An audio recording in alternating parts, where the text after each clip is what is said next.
Hi guys, welcome back to my channel NCRE Summary, and in this channel we are going to complete Manish Ranjan's NCRE Summary. And without any further delay, let's get started with part 1. So today we are going to start with ancient India and of the NCERT summary. And I believe जब भी हम यहाँ history पढ़ते हैं तो it is important कि हम ancient India से ही स्टार्ट करें. बहुत लोग मिडीवियल मॉडर्न से स्टार्ट करते हैं, but today I am gonna start with ancient India. And आज हम करेंगे हिस्ट्री का फर्स्ट चैप्टर जो कि है एंशियंट इंडिया का first page. So let's get started without wasting any further time. तो गाइस जब भी हम हिस्ट्री पढ़ते हैं इसमें है एंशियंट, फर्स्ट टॉपिक है एंशियंट इंडियन हिस्ट्री सोर्सेज.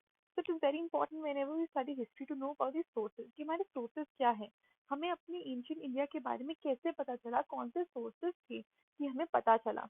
तो दो sources है जो हम पढ़ने वाले हैं, एक है literary sources और दूसरा है archaeological sources. लिटरेरी सोर्सेज में है डिफरेंट लैंग्वेजेस लाइक वैदिक हो गया, Sanskrit, Pali, Prakrit and other literature and other foreign accounts. Foreign accounts होते हैं कुछ फॉरेनर्स जो आए हो, लाइक ग्रीक एम्बेसडर्स आए थे हमारे यहाँ, मिगैस्थनीज आए थे, उसके बाद अल्ब्रूनी आए थे. अगर आपको और पता है तो आप मुझे कमेंट में बताइएगा. एंड ये हमने क्लास 12th में भी पढ़ा था हिस्ट्री में, अगर आपने हिस्ट्री ली थी. नहीं ली थी तो कोई प्रॉब्लम, यहाँ पे हम सब कवर करेंगे आगे. सेकेंड है आर्कियोलॉजिकल सोर्सेज, उसमें आता है epigraphic, numismatic and architectural remains, archaeological exploration and excavation. तो नेक्स्ट चीज हम पढ़ते हैं, अगर मैं बोलूँ व्हाट इज न्यूमिस्मैटिक तो हमें पता नहीं होता. एपिग्राफिक बोलूँ तो अब बस हमने रीड कर लिया पर हमें इसका मतलब नहीं है, तो मतलब भी देखेंगे. और ये फिल्म में बहुत बार आ जाता है. That study of development of script is related to palaeography, is related to vice versa question आते हैं. तो हमें ये भी बहुत इंपॉर्टेंट है कि हम याद करें और लर्न करें. तो study of development of script जो है वो है पैलियोग्राफी. अगर आपको नहीं याद रहा तो एक छोटा सा ट्रिक मैंने खुद के लिए बनाया था याद करने के लिए. वो है स्क्रिप्ट मतलब पैलियो, मतलब पाली इज ऑल्सो लैंग्वेज, तो मैंने ऐसे मतलब पैलियोग्राफी. वाइल ग्राफी तो आपको लेना ही है इन सब में जो भी स्टडीज होती हैं, कुछ को छोड़ के. Like calligraphy is also graphy. तो वो पैलियोग्राफी एंड एपिग्राफी आपको समझ आ गया है. अगर आप एक बार खुद रिवाइज करोगे तो आपको दिख जाएगा. Study and development of script is paleography and while as study of inscriptions is known as epigraphy. While study of coins is known as numismatic, ये हमने क्लास 12th में भी पढ़ा था. And study of monuments, material remains, archaeology, ये हमने class 6 में पढ़ा है एनसीईआरटी में. फिर स्टडी ऑफ मॉन्यूमेंट्स होते हैं, मटेरियल रिमेन्स है वो archaeology, and the people who study these remains and materials are known as archaeology.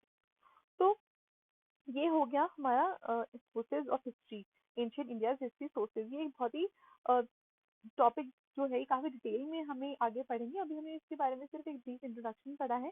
और अगर आप चाहते हैं तो आप एक फ्लो चार्ट सा बना सकते हैं, ऊपर लिख के ancient India history sources and दो एरोस निकाल के literary sources and archaeological, and literary के नीचे various sources, Pali Prakrit and other literature foreign accounts and archaeological के नीचे एपिग्राफिक, न्यूमिस्मैटिक, आर्किटेक्चर. और इनको एक एक को हम डिटेल में पढ़ेंगे अब.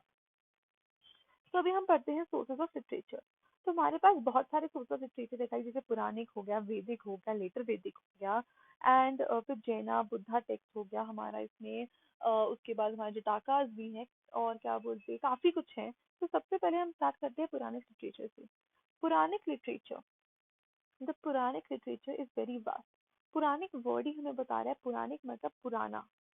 पुरानिक जब हम हिंदी में पुराना बोलते हैं मतलब ओल्ड. तो पुराने लिटरेचर इज वेरी वास्ट. जो भी चीज बहुत ओल्ड होती है बहुत वास्ट होती है. एंड इसमें 18 मेन पुरानास हैं, 18 subsidiary Puranas and a large number of other books. In all the Puranas, royal genealogies are dealt with the reign of Parikshit, the grandson of Arjun, as the benchmark. This may be because of the fact that the coronation of Parikshit is considered to be the beginning age of Kali. अब इसको हम explain करती हूँ. पुराने literature जो है अपना, उसमें ये लिखा है कि it is very vast. It has 18 main Puranas and 18 subsidiary Puranas and large number of network of books.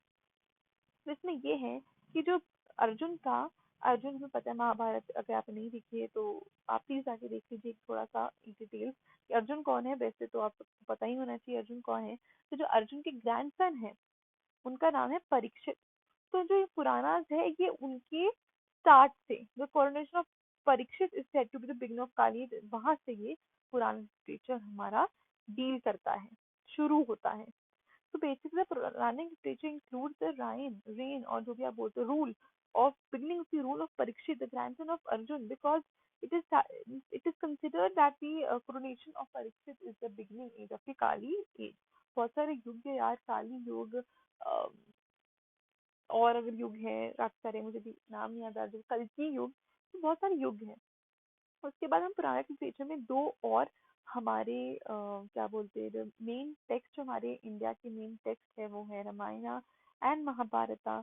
जो हमें पता होना चाहिए, जो ऊपर पिंक पिंक या रेड रेड में भी लिखा है, रामायणा कॉमा वाल्मीकि, तो हमें पता होना चाहिए रामायणा के राइटर कौन है, वाल्मीकि, ये भी क्वेश्चन आता है। महाभारत के कौन है, वेद व्यास, ये तो आपको रटा होना चाहिए। Let's start. The composition of Ramayana started in 5 BC.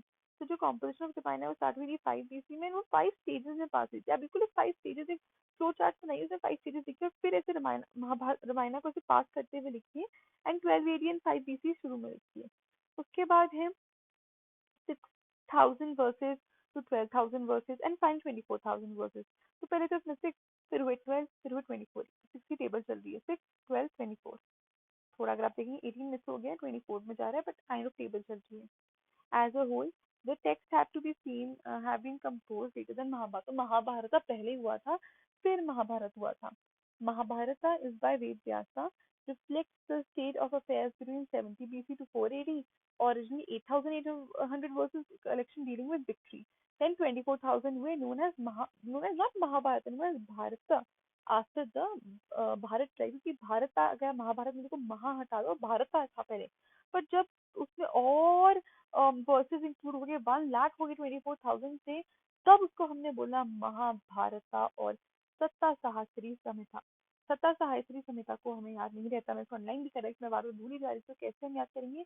सता, हम बोलते हैं ना सदा, वैसे हम याद करें सता और साहस और श्री और संहिता, की जो सदा साहस श्री हमारी संहिता, एक लड़की का नाम कर लो ना ऐसे, सता सदा साहस श्री संहिता, श्री हम लगाते हैं ना, श्री संहिता, तो ऐसे सता साहिब श्री संहिता, ये मैंने खुद बनाएगा ये, तो आप अपने अकॉर्डिंग लिख लेना। फिर है इसमें पोर्शंस है from post Maurya and Gupta time. तो ये है, इसमें एक बार फिर से हम बात कर लेते हैं कि जब महाभारत 70 BC टू 4 AD में हुई थी, पहले उसमें 8,800 वर्सेस थे, फिर 24,000 वर्सेस हुए, उसे बोला भारत। आफ्टर भारत टाइम उसमें 1 लाख वर्सेस हुए, तो उसे बोला महाभारत और सता सहस्त्री संता। फिर उसके बाद आता है वैदिक लिटरेचर। वेद हमारे 4 वेदास हैं, हम आगे पढ़ेंगे, ऋग्वेदा, यजुर्वेदा, सामवेदा, उपनिषद वगैरह काफी हम आगे बाद में पढ़ेंगे, तो अभी हम एक वैदिक लिटरेचर के बारे में इंट्रोडक्शन ले लेते हैं। The 4 Vedas, we cannot find much trace of political history of Vedas, but we have reliable glimpses of the culture and civilization of the Vedic period. Vedic literature are entirely in a different language, which can be called the Vedic language। तो वैदिक वेदा जो है वो different language में लिखे हैं, तो उसका कोई हमें कोई लैंग्वेज नहीं पता, जैसे हम बोलते हैं संस्कृत में, तमिल में, प्राकृत में है, ऐसे कोई लैंग्वेज नहीं है, उसको हमने बोला है ये है वैदिक language. Its vocabulary contain a wide range of meaning and at times different grammatical usages. It has a definite mode of pronunciation in which emphasis changes the meaning completely। तो अगर आप emphasis दो तो मीनिंग completely चेंज होता है। अगर आपको ऐसा सेंटेंस पता है जो नॉर्मल वर्ड में अगर emphasis दे और वो चेंज होता है मीनिंग, तो कमेंट्स में जरूर बताइएगा। फिर है लेटर वैदिक ट्रेडिशन लिटरेचर, सॉरी, लेटर वैदिक लिटरेचर में आता है BAUSSG, बॉस जी। अगर आप अगर आप सोचेंगे मैंने कौन सा एक्रोनिम बोला है, तो ये एक्रोनिम मैंने खुद बनाया है गाइस अभी के लिए। अगर आप देखेंगे ब्राह्मण, अरेंकास, उपनिषद, सुल्वा सूत्रा, स्रत सूत्रा एंड ग्रेया सूत्रा। तो अगर आप सबके फर्स्ट इनिशियल लेंगे तो बनेगा BAUSSG, बाउस जी, थोड़ा सा बॉस जी जैसा मैंने बनाया, बॉस जी। हम बोलते हैं ना बॉस जी, हम हमेशा इंडिया में बोलते हैं हमारे बॉस, और जी हम जरूर लगाते हैं, तो वैसा कुछ। तो ब्राह्मण थे ऑन द वैदिक रिचुअल्स, हमें पता है कि वो इलेबरेट हमें बताते थे ब्राह्मण की ये वैदिक रिचुअल्स है। आर्यन काज है एक डिफरेंट एक व्यू पॉइंट था उनका on spiritual and philosophical problem. Upanishad culmination of Vedas, Tulva Sutra describes the measurements for sacrifices, altars, mark of the beginning of the study of geometry and math। तो ये जो तुलवा सूत्रा थे, ये क्या बोलते सैक्रिफाइसल ऑल्टर्स, पहले बहुत सारे सैक्रिफाइसेस होते थे। अगर आपने रामायण में भी देखा होगा, उसमें एक और सैक्रिफाइसेस था, जैसे कुछ बोलते हैं, तो मुझे कमेंट में बताइएगा। और फिर है Shraddha Sutra, account of the royal coronation ceremony. Griha Sutra, गृह नाम से पता है, गृह मतलब घर, domestic rituals with birth, naming, marriage and funeral. तो ये BAUSSG से आप याद कर सकते हैं लेटर वैदिक लिटरेचर। उसके बाद है जैन एंड बुद्धिस्ट लिटरेचर, ये हमने 12th में पढ़ा है, फिर से पढ़ते हैं। It's very important. First line को अंडरलाइन कर लीजिए, फर्स्ट एंड सेकंड लाइन को। Jain literature was written in Prakrit and Buddhist literature was written in Pali. अब ये कैसे हम याद करेंगे कि जैन प्राकृत में है एंड बुद्धिस्ट पाली में? हमें पता है कि दोनों लैंग्वेज प्राकृत और पाली में ही लिखी गई, इन दोनों में से ही है। There was a girl in my class, का नाम था प्रकृति जैन। आप समझ रहे हैं, प्रकृति जैन। तो प्रकृत और जैन वहां से उठाइए कि जो जैन है वो लिया गया है प्राकृत से। Actually there was a girl known Prakriti Jain. तो आप आपको याद रहेगा कि जैन प्राकृत लैंग्वेज से है एंड बुद्धिज्म, बुद्धिस्ट लैंग्वेज जो है, लिटरेचर जो है, वो प्राकृत तो है नहीं, तो वो पाली है। फिर since the modern historian have discarded most of the dynasties mentioned in the Puranas, and Mahavira and Buddha are considered the historical society। तो हमारे जो यार historians थे, इतनी ज्यादा डायनेस्टीज थी हमारी पुराने लिटरेचर में, हमने बाकी सारी डिस्कार्ड कर दी हमारे historians से, सिर्फ दो मेन रखी हैं, वो है Mahavira and Buddha. Mahavira was the leader of the Jainism। तो हम बढ़ते हैं हमारे नेक्स्ट पेज पे, वो है एंड इसमें है ओनली दीज पोर्शंस ऑफ पुरानी dynastic lists have been accepted which are supplemented and supported by Buddhist and Jaina literature। उसके बाद हम पढ़ते हैं जटाका स्टोरी। जटाका स्टोरीज का गाइस हमें मतलब नहीं पता, तो वो हम यहाँ पता चलेगा हमें कि जटाका का क्या मतलब है, जटाका में क्या है। तो अब हम बात कर रहे हैं बुद्धा जी की। तो before he was born as Gautam, Buddha ji was born as Gautam Buddha, as he was born as Siddhartha basically, and then he became Gautam Buddha। So before he was born as Gautam, the Buddha passed through 550 births and many cases in animal form। तो जब वो Siddhartha as a Gautam Buddha बनने से पहले उन्हें 550 birth की थी, many cases animal थे, एनिमल फॉर्म भी उनका था। तो ईच बर्थ स्टोरी, जो ईच बर्थ स्टोरी है 550 बर्थ हुई है और एनिमल बने, तो जो ईच बर्थ स्टोरी है which is known as Jataka, and though more than 550 stories 550 उनके हुए, and they threw light on socio-economic conditions between 5 BC to 2 BC। Then let's study about Dharam Sutras and Dharam Shastras and the Smriti। So basically ये क्या होते हैं, ये rules and regulations होते हैं, not only for general public but also for rulers। It can be termed and the modern concept as constitution, जैसे आजकल हमारी constitution है, हमारे लिए rules and regulations है, वैसे उस time में धर्म सूत्रास and स्मृति थी, and the law books for the ancient Indian polity and society, these are called Dharam Shastras। They were compiled between 600 to 200 BC। अब आप साइड में देखेंगे मैंने एग्जाम्पल लिखा है। तो एग्जाम्पल ऑफ धर्म सूत्र एंड धर्म शास्त्र, आज के टाइम में हमारे कॉन्स्टिट्यूशन, उस टाइम में क्या थे, Manusmriti and Arthashastra are the prominent among them. अब हम अर्थशास्त्र वर्ड को पकड़ लेते हैं। What is Arthashastra? Very important that Arthashastra was written by whom? What is Arthashastra? When was Arthashastra written? And let's know about it. So basically अर्थशास्त्र was written by Kautilya or also known as the Chanakya। अगर आपने एक show आता था star plus पे, I remember when I was young, उसमें था, show का नाम था Chandra Nandini. So there was a story of the Chandragupta Maurya and his wife was Chandra Nandini, Nandini, and the show's name was Chandra Nandini, and there we could see the character of Kautilya or the Chanakya। From there I know, so guys, if you start seeing these historical shows which are available, you would get a better understanding and knowledge about different. From there I got to know about Magdha, the Patliputra, the regional capital, then Ashoka. So it is important to watch the historical shows. If you have not watched them till now, please start watching them. Start from Mahabharata, which was on Star Plus, and the other one which used to come on DD1. So I think if you're studying history and side by side you watch these shows, it will help you. So let's come back to the topic, which is Kautilya's Arthashastra, which was a book on statecraft, was written in the Mauryan period. The text was divided into 15 chapters known as books. If you talk about this book, this book also has different chapters, but the chapters are in one book only. But this book, the text was divided into 15 chapters known as books. Different books dealt with different subject matter concerning everything which is going to study in this book, which deals with policy, economy, and society. Even before the final version of Arthashastra was there in 4th BC by Kautilya, there appeared a tradition of writing and on teaching of the state staff, because Kautilya acknowledges his debt to the predecessors in the field। So basically, even before the final version of Arthashastra was written, तो final version पूरा अर्थशास्त्र जो polity, economy and society, पूरा book जो अभी form भी नहीं हुई थी, उससे पहले ही टीचिंग स्टार्ट हो गई थी एंड राइटिंग फॉर्म में। अगर आप देखो, टीचिंग हमेशा राइटिंग फॉर्म में होती है, तो राइटिंग फॉर्म में टीचिंग स्टार्ट हो चुकी थी, बिकॉज कौटिल्य जो चाणक्य है वो एक्नॉलेज करते थे अपने प्रेडिसेसर्स को फॉर दिस नॉलेज। उसके बाद है Mudra Rakshasa a play written by Vishakha Datta also give a glimpse of society and culture. तो हम यही पढ़ रहे हैं कि हमें Indian sources of Indian ancient India हमें कैसे पता चला, जो आर्कियोलॉजिकल रिमेन्स लिटरेरी सोर्स। अभी हम लिटरेरी सोर्सेज नहीं है, तो लिटरेरी सोर्सेज में एक और चीज है मुद्राक्षा, मुद्रा राक्षसा एक प्ले था रिटन बाय विशाखा दत्ता, उससे भी हमें पता चलता है हमारी glimpse of society and culture. उसके बाद हम कुछ नोटेबल राइटर्स पढ़ लेते हैं। इनमें से आपने आई थिंक कालिदासा का नाम सुना होगा। कालिदासा ने लिखा था मालवीय माल। इसको इतना बड़ा वर्ड है ये, इसको हम कैसे समझेंगे? तो इसको हमें स्प्लिट करना है। कैसे स्प्लिट करना है? आप माला को स्प्लिट करो, विकाग को स्प्लिट करो, निमित्त को करो एंड राम को करो। माला विकाग निमित्त राम, ऐसे बनेगा। Malavikagnimitram is based on the events of the reign of Pushyamitra. एक लड़की का नाम भी है प्यूषा मित्रा। तो वो थी चाहिए याद करने के लिए, ऐसा कुछ लड़की लड़की का नाम नहीं है ऐसे, मैं सिर्फ याद करने के लिए बता रही हूँ। राइन ऑफ फ्यूशा मित्रा जो Sunga dynasty which was followed by Maurya, जो है जना Abhijnana Shakuntalam glimpse of stars.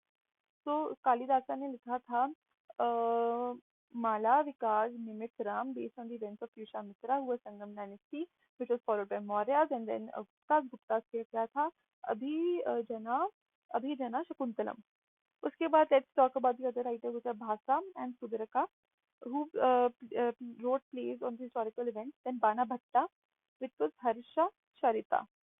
Bhatt है मतलब महेश भट्ट की तरह मैंने सुन लिया। And he wrote on Harsha कि चारित कैसा है एक लड़की का, हर्षा का चारिता। तो Harsha Charita throws light on many historical facts. Then है वाक पट्टी, एक वाक पे पट्टी लगाई है। Road Gaudavaho and on the exploits of Kannauj, मैंने इतना ही याद करा है इसको। फिर है बिल्हाना, बिल्हाना में है विक्रम का देवाचरिता, विक्रम का देवाचरिता कि जो एक विक्रम है उसका देवाचारिता, उसका देव जैसा चारित्र। तो Vikram Devacharita, Vikram Devacharita, I am so sorry, Vikram Devacharita which describes the victories of the Chalukya king Vikramaditya. तो विक्रमादित्य के ऊपर उन्होंने लिखा है विक्रम का देवाचरिता कि विक्रम का क्या देव जैसा चरित्र था। ये किसने लिखा है? बिल्हाना ने। उसके बाद बिल्हाना जैसा ही नाम है कल्हाना, उसने लिखा है हिज बुक ऑन राजा तारिंगिनी। एक राजा था जिसका नाम था तारिंगिनी। उसके बाद है बायोग्राफिकल राइटर्स। बना भट्टा ने लिखा था, हमने ऊपर ही पढ़ा है, Harshacharita describes the earlier career of Harshavardhan. Harshavardhan court life and social life in his age. Then एक संध्याकर नंदी भी है, उसने रामचरित लिखा है एंड उसने कॉन्फ्लिक्ट बिटवीन पेजेंट्स पाला एंड द रामापाला प्रिंस लिखा है। फिर है बिल्हाना जो हमने अभी पढ़ा, विक्रम का Devacharita on the king life of the king Vikramaditya the sixth. उसके बाद ये कुछ और राइटर्स हैं और उनकी टेक्स्ट हैं, तो आप एक बार इसमें भी गो थ्रू हो सकते हैं। इसमें है कुमारा पाला चारिता ऑफ जय सिम्हा। उसके बाद Sangam literature earliest Tamil text, total 30 lines of poetry arranged in the 8 anthologies called Ithopathakkam. The two main groups, some kings and events, are supported in inscriptions also. उसके बाद नेक्स्ट जो हमारा लिटरेरी सोर्सेज में था, अगर हम पीछे वाले पेज पे जाएं और हम देखिए कि लिटरेरी सोर्सेज में हमारा लिखा है एंड फॉरेन अकाउंट। तो अब हम पहुंच चुके हैं फॉरेन अकाउंट्स पे। तो फॉरेन अकाउंट्स में हमें क्या देखना है? फॉरेन अकाउंट्स इंक्लूड हमारे ग्रीक एम्बेसडर्स। उसके बाद फॉरेन अकाउंट्स जो है वो हम करते हैं।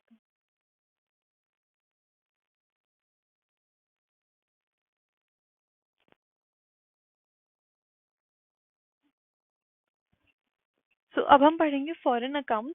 फॉरेन अकाउंट्स में आता है ग्रीक एम्बेसडर्स। ग्रीक एम्बेसडर्स के बारे में हम पढ़ेंगे, हिस्टोरियंस के बारे में पढ़ेंगे जो आए डिफरेंट डिफरेंट जगहों से। So let's start with Greek ambassadors. मैं आपको बता चुकी हूँ पहले वाले कुछ देर पहले कि मैंने एक शो देखा था Chandra Nandini which was aired on Star Plus. तो उसमें अगर आप देखोगे चंद्रगुप्त मौर्य वाज देयर, और अगर आपने वो देखा है तो आपको पता होगा चंद्रगुप्त मौर्य की जो वाइफ है वो एक हेलेन थी उनका नाम, and she was a Greek. तो इसीलिए वहां पे आई गेस इतने ग्रीक एम्बेसडर्स आते थे। तो मैं बस ये बताना चाहती थी कि शोज ऐसे देखिए, आपको काफी हेल्प होगा। तो Greek ambassadors were sent to Patliputra because it was their capital by Greek king, and notable were कुछ कुछ notable थे, बहुत सारे आए थे, but notable were main जो थे वो Megasthenes थे. उसके बाद है I don't know how to pronounce it, but I have learned it as Diamachus, and then Dionysus. जैसे वो होता है ना, क्या बोलते, paralysis, Dionysus, and Dionysus. They mention Sandrakutas, who was a Chandragupta Maurya, fixing his date of accession, accession in at 322 BC. This helped as sheet anchor in the ancient India chronology. Then historians notable were Herodotus, ये आपने काफी सुना होगा, Megasthenes, प्लूटार्च, Ariane, अगर आप Aries हो तो Ariane याद कर सकते हो, प्लिनी द एल्डर, Ptolemy, अगर आपका क्लास वाला ज्योग्राफी है तो आपने वहाँ ये जरूर सुना होगा. They were considered one of the mostly with the northwestern part of India and primarily in the areas which either went to the part of Persian and Greek strategies of the Alexander's campaign. So Megasthenes was the Greek ambassador in the court of Chandragupta Maurya from 324 BC to 300 BC. अगर आपको पता है BC उल्टा चलता है. Megasthenes wrote extensively in a book called Indica.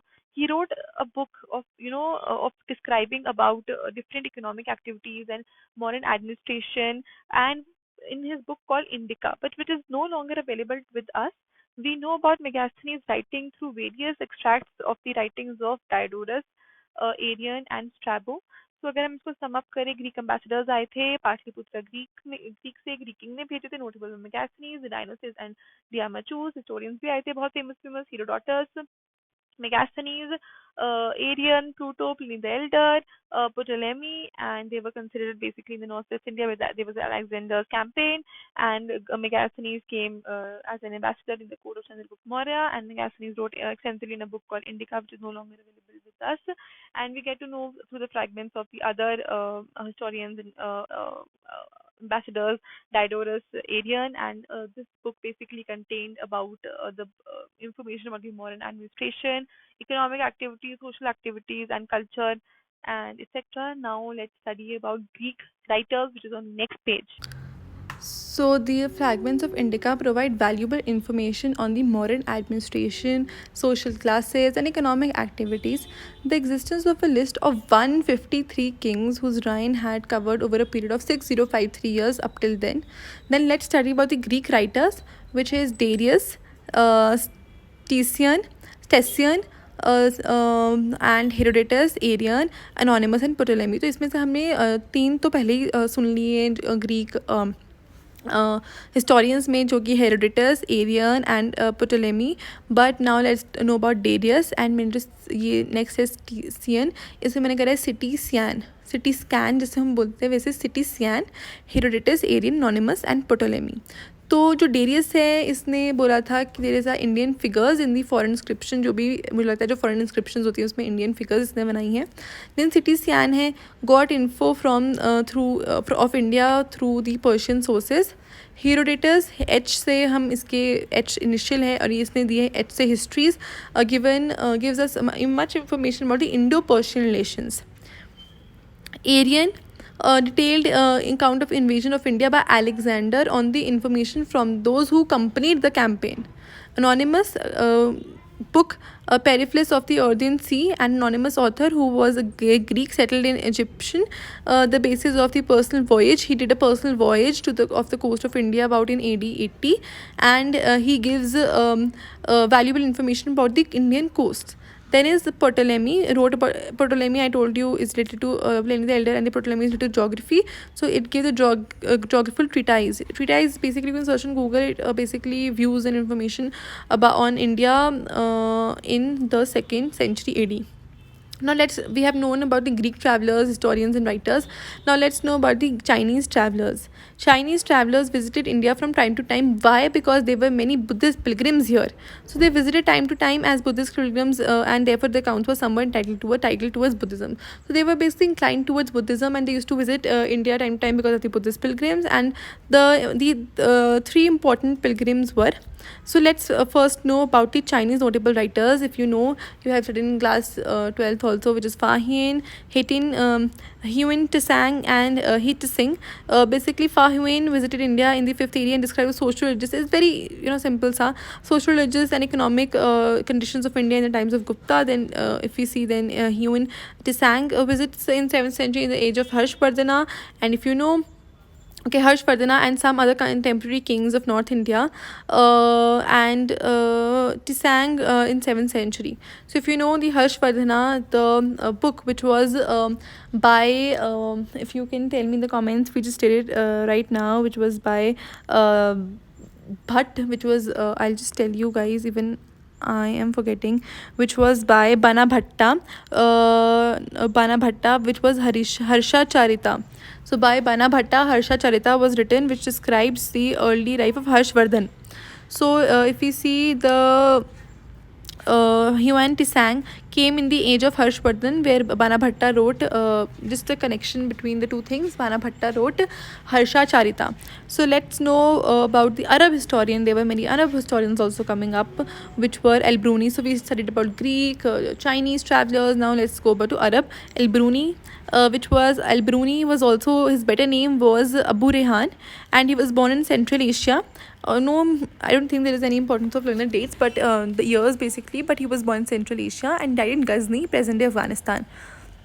Who was the contemporary of the Mahmud of Ghazni. When Mahmud of Ghazni conquered the part of Central Asia where he was born, he took Al-Bruni with him. There was a tradition, or there was a rule where practice also, where these Mahmuds and rulers used to take people along with them who were very good with poetry, with the literature, so that they can write victorious songs and poems about them. So even Mahmud conquered the part of Central Asia. He took Al-Bruni with him, and with this Al-Bruni lost his freedom, but he appreciated the favorable circumstances of his work. And unlike Megasthenes and other Greek travelers, historians, they never studied Sanskrit, our language, but Al-Bruni studied Sanskrit, the language, to gain precise knowledge about Indian sources. The list of works consulted by him is a long and impressive. One can do it in literature or medicine or society or religion, but he did it in all these fields, wild fields: philosophy, religion, culture, medicine, science, you name it, and he has done it. Art, medicine, philosophy, literature, culture, science. And Al-Bruni's work can be termed as fairly objective, but his works can be termed as fairly objective. And wherever he faltered is not because of any reason, because of lack of proper understanding, because it does not give because एक minute, Al-Bruni's work can be termed as fairly objective, and wherever he faltered is not because of any reason, but of the lack of proper understanding. So he sometimes faltered because of his lack of proper understanding. And the best part about him, he does not give any political information of his times, and comparatively free from religious and racial biases. So now we will come through archaeological sources, where we made flowchart, if you remember, in sources of ancient India, literary sources, and archaeological sources. Now we have finally reached to the archaeological sources, and we will be doing archaeological sources in the part 2 of this video. And if you like this video, then make sure to like, share, comment, and subscribe, and see you soon with archaeological sources in part 2. Sorry guys for the voiceover, and make sure that the voiceover is clear next time.